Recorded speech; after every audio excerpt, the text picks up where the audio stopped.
जय हिंद बच्चों, आप सभी कैसे हैं। उम्मीद करते हैं कि आप सभी बहुत अच्छे होंगे और अच्छे से पढ़ाई भी कर रहे होंगे। आज जो हम पढ़ेंगे मेंडलीव का आवर्त सारणी। इसके पहले हमने देखा था ये डोबेरेनर का त्रिक नियम और न्यूलैंड का अष्टक नियम। अगर ये दोनों वीडियो आप नहीं देखे हैं तो इससे पहले दोनों वीडियो देख ले, तभी आपको ये क्लास समझ में आएगी। और ये जो मेंडलीव का आवर्त सारणी है बहुत ही इंटरेस्टिंग टॉपिक है। इससे एग्जाम में भी क्वेश्चन पूछते हैं और कॉम्पिटेटिव जो एग्जाम होता है उससे भी क्वेश्चन आता है। तो आइए इसे समझने का प्रयास करते हैं। देखिए, मेंडलीव का आवर्त नियम और हमने ऊपर हेडिंग लिखा आवर्त सारणी, इंग्लिश में बोलेंगे Mendeleev periodic law and periodic table. ये जो दिया गया था 1869 में दिया गया था। कब दिया गया था? 1869 में। और यह जो था रूस का रहने वाला था। कहाँ का रहने वाला था? रूस। ये एक रशियन वैज्ञानिक था।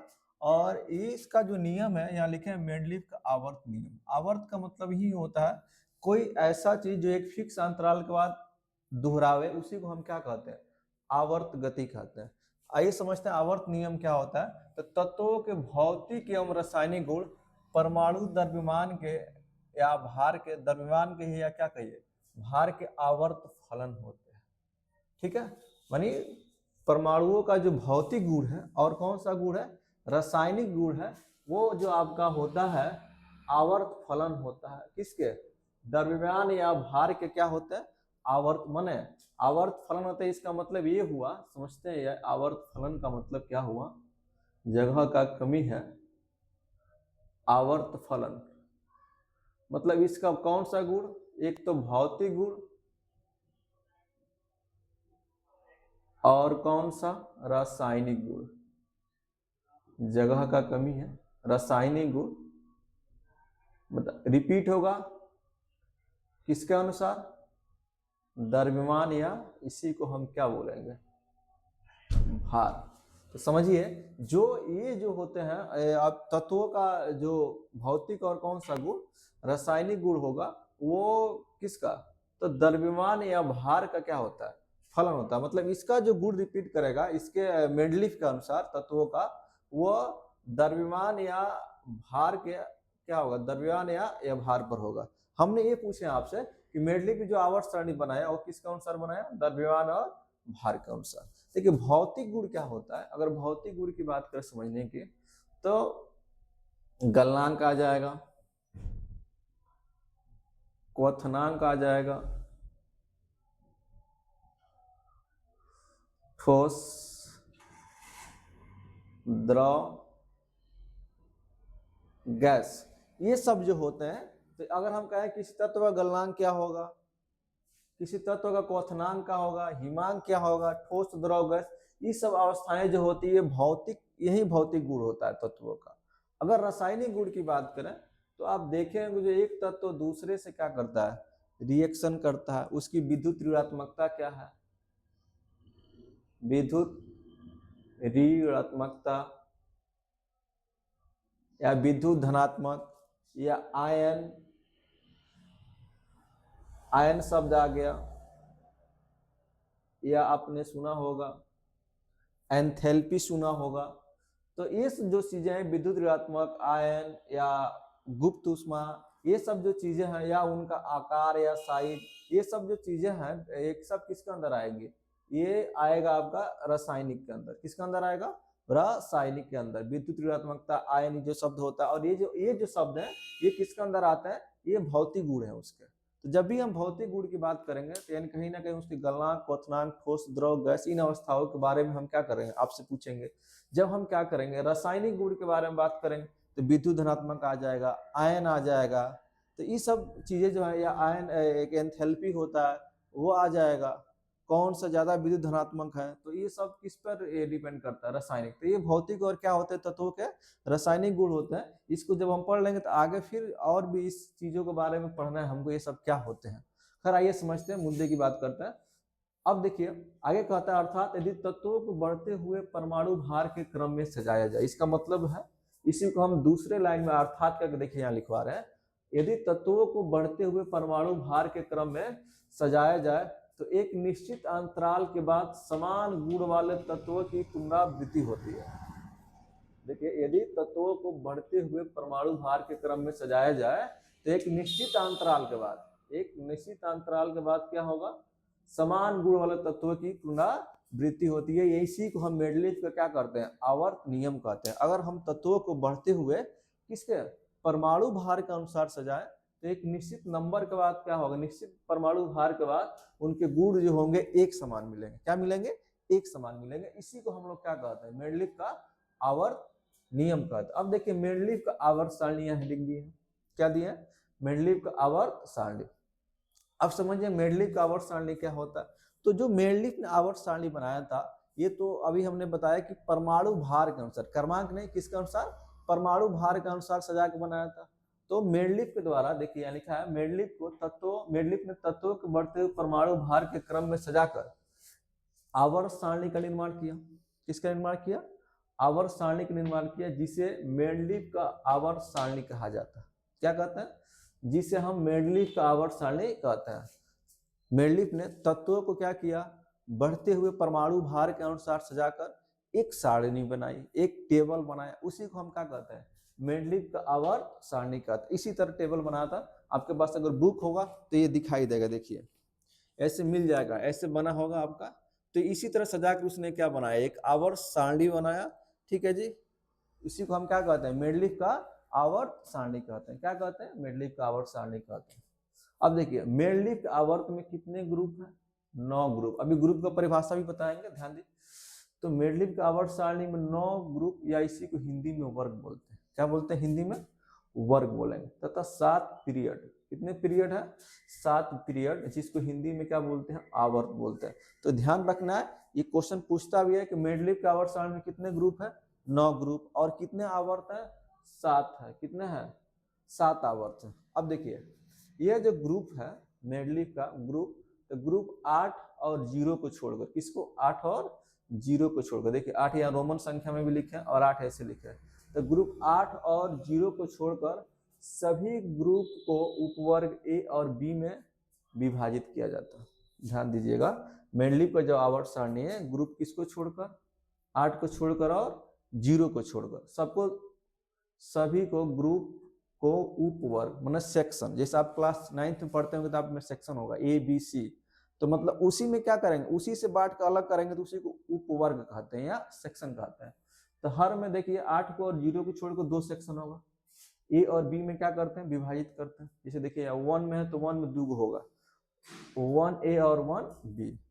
सिर्फ किसको किसको नहीं बांटेंगे, 8 और 0 को। देखिए 2 में भी देखिए 2 ए 2 बी होगा, 3 में भी क्या होगा, 3 ए 3 बी होगा, 4 में भी क्या होगा, 4 ए और 4 बी होगा, 5 में भी 5 ए और 5 बी, 6 में भी वही होगा, 6 ए 6 बी, रोमन संख्या में लिखेंगे। और इस 7 में भी 7 ए और 7 बी। और देखिए 8 और 0 को हम क्या करेंगे, नहीं बांटते, 8 और 0 को नहीं बांटते। अब वर्ग क्या होता है, देखिए तो आवर्त सारणी के ऊर्ध्वाधर कतार, आवर्त सारणी के ऊर्ध्वाधर कतार को हम क्या कहते हैं, वर्ग कहते हैं। ऊर्ध्वाधर कतार जो क्या होता है, सीधा होता है, ऐसे होता है। आपको समझा देते हैं, जो इस तरह होता है, इसी को हम क्या, जगह थोड़ा कम है, ऐसे अगर लिखते लगे तो वीडियो लंबा हो जाएगा। देखिए जो ऊर्ध्वाधर कतार होगा, जैसे बात करें हम, पहला hydrogen, hydrogen, lithium, sodium, potassium, rubidium, caesium, francium, ठीक है।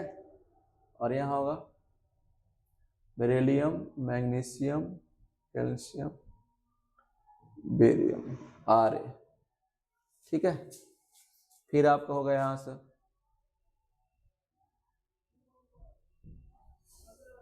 समझ रहा है कि नहीं।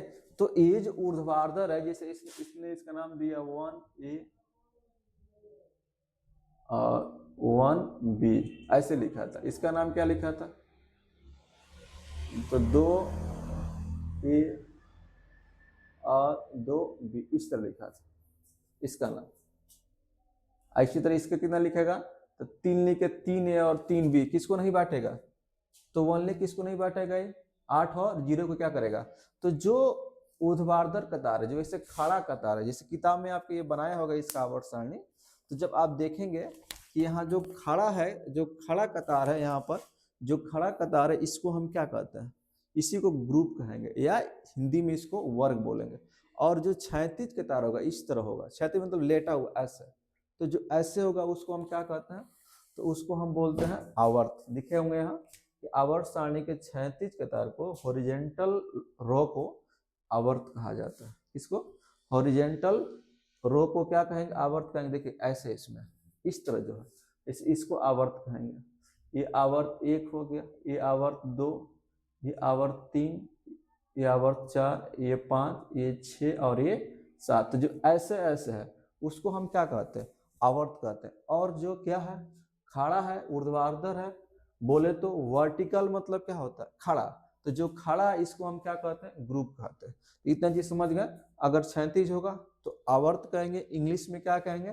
पीरियड।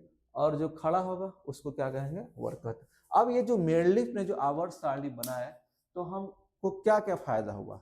इसके पहले हमने देखा कि डोबेनेरर ने भी बनाया था और फिर उसके बाद से न्यूलैंड ने भी बनाया था, लेकिन ये इस मेडलिफ्ट की जो आवर्त सारणी बनाया, अब हम देखते हैं इसकी क्या क्या उपयोगिता है, इससे क्या क्या हमको लाभ मिला। तो पहला चीज देखिए, मेडलिफ्ट आवर्त सारणी की उपयोगिता, यूटिलिटी ऑफ मेडलिफ्ट पीरियोडिक टेबल। क्या लिखा है? यूटिलिटी ऑफ मेडलिफ्ट पीरियोडिक टेबल या मेडलिफ्ट आवर्त सारणी की उपयोगिता। इसकी क्या क्या उपयोगिता है? तो पहला चीज, परमाणु भार में संशोधन हुआ। इसके द्वारा हमने क्या किया? परमाणु भार में क्या किया? संशोधन किया। यानी इसके हेल्प से हमको क्या मिला? परमाणु भार जो थे कुछ गलत है उसको हमने क्या किया? इसकी आवर्त सारणी है सही करने में मदद किया। सही करने में क्या किया? इसका हम नोट्स दे देंगे, आप नोट्स से वहां से क्या कीजिएगा? पूरे चीजों को लिख सकते हैं। अभी आप समझने पे ध्यान दीजिए, ठीक है ना? तो इसने क्या किया? परमाणु, इसके आवर्त सारणी से परमाणु भार में संशोधन। कैसे अब संशोधन हुआ? तुल्य, जैसे ये बेरियम, तो बेरियम का जो प्रयोग से प्रैक्टिकली देखा गया है, ये प्रैक्टिकली निकाला गया है कि जो तुल्यांकी भार होता है 4 दशमलव कितना होता है? 5 होता है। कितना होता है? 4.5। और इसने जो संयोजकता दिया था, कौन? ये जो संयोजकता 3 नहीं होता, 2 ही होता, लेकिन ये जो संयोजकता दिया गया था ये मेंडलीव के द्वारा दिया गया था। किसके द्वारा दिया गया था? मेंडलीव के द्वारा दिया गया था। तो ये जो संयोजकता, चूंकि इसने ये तुलना किया था एल्युमिनिया, देखिए यहाँ पर ये तुलना जिसकी ये होता है, क्या बोलते हैं, ये एल्युमिनिया से तुलना किया था कि ये इसका गुण जो होता है किसके समान होता है? एल्युमिनिया के क्या होता है? समान होता है। किसके समान होता है? एल्युमिनिया के समान होता है इसका गुण। इसलिए इसका संयोजकता कितना लिया था इसने? 3 लिया था। समझ रहा है कि नहीं? कितना लिया था? 3। खरे यहाँ बोरान है और ये अलग, ये बेरियम है। तो दोनों का जब हम गुणा कराते हैं, चूंकि परमाणु भार निकालने का एक सूत्र होता है तुल्यांकी भार गुणे संयोजकता। क्या होता है? तुल्यांकी भार गुणे संयोजकता। तो हमने यहाँ गुणा कराया तुल्यांकी भार गुणे क्या? संयोजकता। तो आपका निकल का आ गया कितना? 13.5। कितना आया? 13.5। लेकिन 13.5 होता नहीं। अब देखिए हमने क्या किया, क्योंकि तुल्यांकी भार इसके मालूम था, प्रैक्टिकली इसने बताया था, तो तुल्यांकी भार 4.5 और संयोजकता कितना होता है? 2 होता है। और जब दोनों में गुणा कराते हैं तुल्यांकी भार और संयोजकता में, तो परमाणु भार निकल कर आता है 9.0। कितना आता है? 9, 90 मत पड़िएगा, 9.0। और इसका तुल्यांकी भार कितना होता है? 9 होता भी है। तुल्यांकी भार कितना होता है? 9। तो हमने क्या देखा कि इसके द्वारा ये मेडलिफ्ट की जो आवर्त सारणी है इसका उपयोग करके हमने परमाणु भार में क्या किया? इसी तरह कई जगह हमने संशोधन किया इसके सहायता से। दूसरा, हमको तत्वों के अध्ययन में क्या मिला? सुविधा मिला। दूसरा ध्यान दीजिएगा, तत्वों का अध्ययन में सुविधा मिला, क्योंकि इसने जो काम किया था समान गुण वाले तत्वों को किसके अनुसार से सजाया था? परमाणु भार के अनुसार सजाया था। किसके अनुसार सजाया था? परमाणु भार के अनुसार सजाया था। इसमें एक फायदा ये होता है कि ये किसी हम एक तत्व का गुण, चूंकि ये हाइड्रोजन अपवाद कंडीशन है, चूंकि ये सभी धातु हैं और हाइड्रोजन क्या होता है? अधातु होता है। हाइड्रोजन क्या होता है? अधातु। इसका स्थान फिक्स नहीं है। मेडलिफ्ट में बनाया था तभी स्थान फिक्स नहीं है। और जो वर्तमान जो आधुनिक आवर्त सारणी है उसमें भी इसका स्थान फिक्स नहीं, इसलिए इसको आवारा गैस कहते हैं। क्या कहते हैं हाइड्रोजन को? आवारा गैस। क्योंकि इसका स्थान फिक्स नहीं है कि कहाँ रखा जाए, चूंकि ये सभी धातु है और ये हमारा क्या है? अधातु है। तो इसको छोड़ के बात करें, अगर हम लिथियम का गुण मालूम कर लेते हैं, ध्यान दीजिएगा यहाँ पर इस वर्ग में, अगर हम लिथियम का गुण क्या कर लेते हैं? मालूम कर लेते हैं, तो सभी गुणों का क्या कर सकते हैं? अंदाजा लगा सकते हैं। सभी तत्वों के गुणों का, सब जितने भी तत्व हैं सभी के गुण का अंदाजा लगा सकते हैं। इसलिए ग्रुप 2 में अगर हम क्या कर सकते हैं, अगर इसका मालूम चल जाए हमको गुण बेरिलियम का, तो अन्य तत्वों को क्या कर सकते हैं? गुणों का अंदाजा लगा सकते हैं। समझ रहे कि नहीं? अन्य तत्वों के गुणों का अंदाजा हम लगा सकते हैं। तो दूसरा फायदा क्या मिलता है? तत्वों का अध्ययन में सुविधा मिलती है। तत्वों के अध्ययन में सुविधा मिलती है। अगर हम किसी तत्व के ग्रुप में एक तत्व के बारे में जानकारी है तो उस ग्रुप में जितने भी तत्व हैं, उस वर्ग में जितने भी तत्व हैं, उनके गुणों का हम क्या कर सकते हैं, अंदाजा लगा सकते हैं। अगला इसने क्या किया था, तीसरा जो है, इसने मेंडलीव ने अपने आवर्त सारणी में कुछ खाली स्थान छोड़ दिए थे। कुछ देखिए इसी तरह कुछ इसने खाली स्थान छोड़ा था, जैसे 3 ए में छोड़ा था और फिर इसने 4 ए में छोड़ा था। इसने कुछ जगह क्या छोड़ दिया था, खाली स्थान को छोड़ दिया था। और इसलिए खाली स्थान छोड़ा था कि नए तत्व आएंगे तो यहाँ एडजस्ट कर जाएंगे। समझिए कितना मतलब माइंडेड था कि उसको जानकारी था कि हाँ एक कोई ना कोई यहाँ एक नया तत्व खोज होगा तो आएगा, और उसका स्थान उसने क्या कर दिया था, पहले ही से दे दिया था। इसलिए इसको बोलते हैं इसने नए तत्व की भव्य से बाड़ी की थी। और उसका नाम इसने रखा था, इस जगह का नाम एका एल्युमिनियम। क्या रखा था, एका एल्युमिनियम, जो गैलियम का नाम है। इस समय इसको हम क्या बोलते हैं, गैलियम बोलते हैं। और जैसे गैलियम का खोज हुआ तो एल्युमिनियम के बाद यहाँ रख दिया गया किसको, गैलियम का। ठीक है, समझ रहे हैं इतना। और इसी तरह जब चौथा जो हमारा है, कौन सा, चौथा ग्रुप 4, तो इसमें भी इसने एक जगह छोड़ा था सिलिकॉन के बाद। उसके समय इसका ना जर्मेनियम का खोज हुआ था ना गैलियम का। और जैसे क्या हुआ, फिर ध्यान दीजिएगा ना, तो गैलियम का खोज हुआ था ना जर्मेनियम का खोज हुआ था। और जैसे क्या हुआ, जर्मेनियम का खोज हुआ तो उसने जगह पहले ही से छोड़ कर रखा था। क्या इस न्यूलैंड ने काम किया था, तो न्यूलैंड ने काम नहीं किया था। तो इस तरह क्या हो गया, यहाँ पर हमने किसको रख दिया, जर्मेनियम को रख दिया। तो इतनी चीजों का आप समझे होंगे। अगला जो हम पढ़ेंगे कि आखिर फिर हम मेंडलीव के बाद अलग आवर्त सारणी की आवश्यकता क्यों पड़ी, जिसे हम मोजले का आवर्त सारणी कहते हैं या आधुनिक आवर्त सारणी कहते हैं। क्योंकि इस आवर्त सारणी को भी हम यूज नहीं करते हैं, इस समय आधुनिक आवर्त सारणी का हम प्रयोग करते हैं।